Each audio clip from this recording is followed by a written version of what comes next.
পরশুদিন আমাদের বাড়ির বাইরের পুজো নারায়ণ পুজো হয়েছিল, তারই একটা ছোট্ট ভিডিও তোমাদের সঙ্গে শেয়ার করব। তোমরা কেমন লাগলো আমাকে কিন্তু কমেন্টে জানাবে। এখন নারায়ণ ঠাকুর আরতি হচ্ছে, আর এই দেখো এটা আমাদের ঘরের ঠাকুর। এখানে গোপাল, লক্ষ্মী নারায়ণ সবাই আছেন, আর পাশে লম্বা মতন উনি ত্রৈলোক্য নারায়ণ। আর বাইরের পুজোটা হয়েছিল।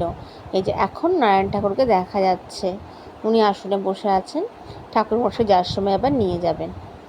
ছোট্ট আয়োজন করেছি আমরা। এখন সিন্নি মাখা হচ্ছে, পুজো হয়ে গেছে তারপর পাড়ার কিছু লোক আসবেন। আমার দিদি সিন্নি মাখছে, আমার বোন দুধটা দিচ্ছে আর দিদি মাখছে। সবাই মিলে একসাথে কাজ করা হয়। আর এই যে কিছু লোক এসছে পাড়ায় প্রসাদ খেতে। ভিডিওটা কেমন লাগলো